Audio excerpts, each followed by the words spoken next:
warahmatullahi wabarakatuh. Halo teman-teman semuanya, perkenalkan nama saya Syifa Atermalihah. Saya dari kelas 10 MIPA 2, absen 32. Di video kali ini, saya akan menjelaskan materi tentang biografi. Apa sih biografi itu? Mungkin teman-teman sudah tidak asing lagi mendengar kata biografi.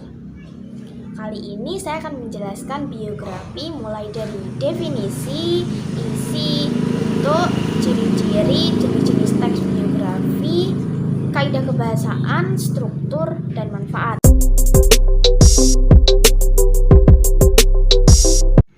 Kita menuju yang pertama, yaitu definisi. Definisi dari biografi. Biografi sendiri terdiri dari dua kata, yaitu kata bio dan kata graf. Bio yang berarti hidup dan graf yang berarti tulisan. Nah, dari sini biografi dapat diartikan sebagai sebuah tulisan yang membahas tentang kehidupan seseorang. Teman-teman di sini pastinya sudah banyak tahu tentang biografi. Mungkin teman-teman di sini juga sudah banyak membaca buku biografi. Biografi apa aja nih yang udah dibaca? Presiden Soekarno, B.J. Habibie, R.A. Kartini, atau tokoh idola kalian? Biasanya biografi menceritakan tokoh-tokoh terkenal seperti orang sukses, peneliti, penemu, atau orang-orang yang berperan besar dalam masyarakat. Atau bisa juga tentang artis, selebritis, dan tokoh-tokoh idola.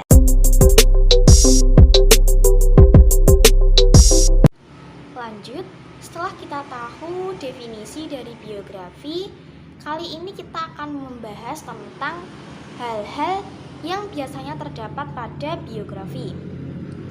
Biasanya isi dari teks biografi ada 1. Data pribadi tokoh.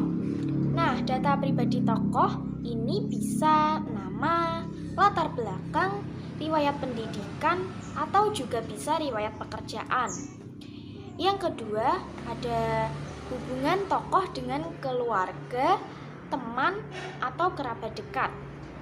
Maksudnya di sini adalah biasanya biografi itu disebutkan nama keluarganya atau nama teman atau nama kerabat dekat yang berperan besar dalam tokoh tersebut. Yang ketiga, ada prinsip hidup, cita-cita, dan perjuangan tokoh. Yang keempat, ada hasil perjuangan tokoh yang telah dicapai, belum dicapai, atau mungkin sedang diusahakan. Nah, yang kelima ada karya atau prestasi yang pernah diraih dan dikenang hingga saat ini. Contoh, Bapak Wage Rudolf Supratman. Lagu yang kita nyanyikan setiap hari Senin, setiap upacara adalah karya beliau yang kita kenang hingga saat ini. Nah, teman-teman, biasanya biografi itu ditulis oleh orang lain. Namun, ada juga biografi itu ditulis oleh tokohnya itu sendiri loh. Dan biografi ini dinamakan autobiografi.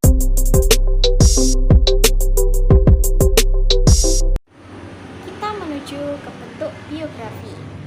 Biografi bisa berbentuk hanya beberapa kalimat saja, atau juga bisa berbentuk satu buku atau lebih dari satu buku. Dari contoh berbentuk kalimat bisa kalian temukan di dalam buku. Nah, contoh dari yang berbentuk buku adalah buku biografi yang berjudul Panggil Aku Kartini Saja. Kalian pastinya sudah tidak asing lagi dong dengan tokoh Kartini. Kartini adalah tokoh yang mengedepankan emansipasi wanita. Bukan hanya itu loh, tapi Kartini juga merupakan pemberontak atas nilai-nilai kebudayaan Jawa yang bersifat feudalistik. Buku biografi Kartini ini mengungkap akan hal tersebut, juga menceritakan kisah lain dari hidup Kartini yang sering terlewatkan. Buku Buku yang berjudul Panggil Aku Kartini Saja ini menjadi buku yang menyajikan kisah hidup lengkap dari tokoh Kartini, mulai dari segala kekurangan dan kelebihan Kartini sebagai manusia. Nah, buku ini dapat memotivasi kalian untuk menjadi para wanita agar berani berpendapat dan berkarya. Selanjutnya, biografi bukan hanya bersifat non-fiksi, namun ada juga yang bersifat fiksi. Kok bisa ya? Padahal kan biografi itu biasanya menceritakan kehidupan seseorang berdasarkan nyata atau fakta. Jadi, biografi yang bersifat fiksi itu adalah riwayat kehidupan seseorang yang ditambahkan khayalan atau imajinasi oleh penulisnya. Maksudnya, kadang biografi itu menyesuaikan penulisnya. Namun, jika penulisnya ingin menambahkan kejadian fiktif atau mengganti dengan nama samarannya, itu boleh. Yang penting adalah perjalanan hidupnya. Contoh biografi yang bersifat fiksi adalah novel Koala Kumal yang ditulis oleh Raditya Dika. Novel ini menceritakan seorang anak muda yang bernama Raditya Dika.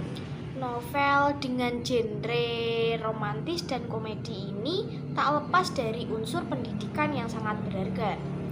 Novel ini mempunyai tema utama, percintaan, dan komedi yang menjadi hiburan khas kalangan muda.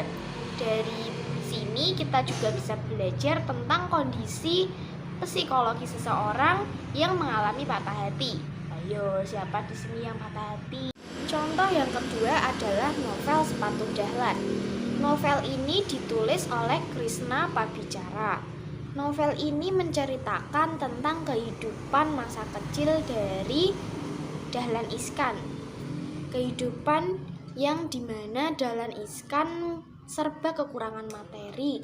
Namun hal tersebut tidak membuat beliau menjadi patah semangat atau menyerah dalam menggapai cita-citanya. Contoh yang ketiga adalah novel yang berjudul Sang Pemimpi. Novel ini adalah karya dari Andrea Hirata. Dalam novel ini, Andrea Hirata mengeksplorasi hubungan persahabatannya dengan dua anak yatim yang bernama Arai Ihsanul Mahidin dan Jimron, serta kekuatan mimpi yang dapat membawa Andrea dan Arai melanjutkan studi ke Sorbonne, Paris, Prancis. Dalam novel Sang Pemimpi ini, Andrea Hirata bercerita tentang kehidupannya di Belitung pada masa SMA. Yang keempat, ada novel yang berjudul Sang Pencerah. Novel ini ditulis oleh Akmal Naseri Basral. Novel ini menceritakan tentang seorang pemuda yang bernama Muhammad Darwis. Tema dari novel ini adalah perjuangan menegakkan kebenaran dan mendirikan kehidupan yang lebih baik. Kemudian yang kelima ada novel yang berjudul Mary Riana Mimpi Sejuta Dolar. Novel ini adalah karya Albertine Endah yang memberikan banyak motivasi tentang perjuangan hidup, kerja keras, serta iman yang kuat.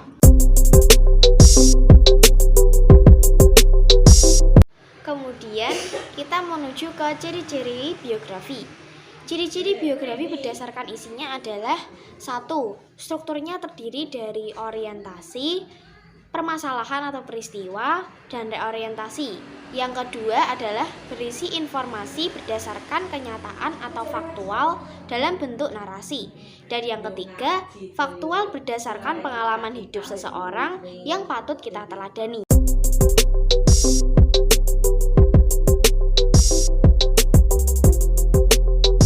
Sekarang kita bahas struktur dari biografi. Struktur biografi itu ada 3. Yang pertama ada orientasi. Orientasi ini berisi tentang latar belakang kisah yang berkenaan dengan siapa, kapan, di mana, dan bagaimana peristiwa terjadi selanjutnya. Yang kedua ada peristiwa penting. Peristiwa penting ini berisi tentang rangkaian peristiwa yang disusun secara kronologis. Dan yang ketiga ada reorientasi. Reorientasi ini berisi tentang komentar evaluatif atau pernyataan simpulan mengenai rangkaian peristiwa yang telah diceritakan sebelumnya. Bagian ini bersifat opsional. Maksudnya opsional di sini adalah mungkin ada atau mungkin tidak ada pada biografi.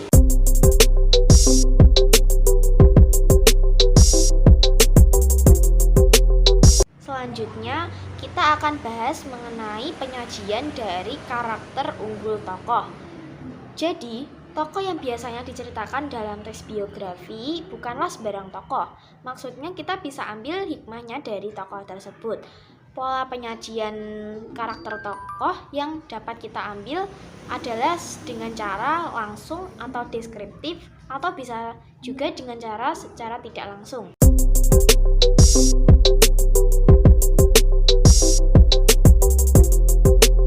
Lanjut, sekarang kita akan bahas mengenai kaidah kebahasaan dari teks biografi. Yang pertama, ada menggunakan kata pronomina. Apa sih pronomina itu? Pronomina adalah kata ganti. Dalam teks biografi biasanya menggunakan kata ganti dia, beliau, ia, atau dan lain sebagainya. Nggak mungkin kan kita menyebutkan nama tokohnya berulang kali dalam teks biografi. Nah, kaidah kebahasaan yang kedua adalah menggunakan kata kerja tindakan. Contoh, belajar, membaca, memasak, atau berlari, atau dan lain sebagainya. Yang ketiga, ada menggunakan kata adjektif. Kata adjektif adalah kata sifat. Contoh, pandai, rajin, ulet, tekun, dan lain-lain. Yang keempat, ada menggunakan kata kerja pasif. Contoh, diberi, ditugaskan, atau lain-lain. Dan yang kelima adalah menggunakan kata kerja yang bersifat mental.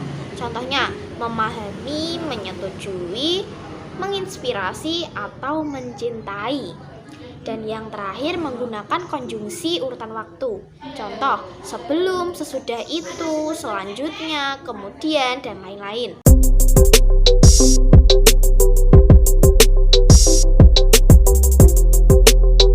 Hal terakhir yang akan kita bahas adalah manfaat dari membaca biografi. Nah, yang pertama adalah bisa menjadi motivasi diri sendiri untuk selalu belajar dan berusaha agar berhasil seperti mereka.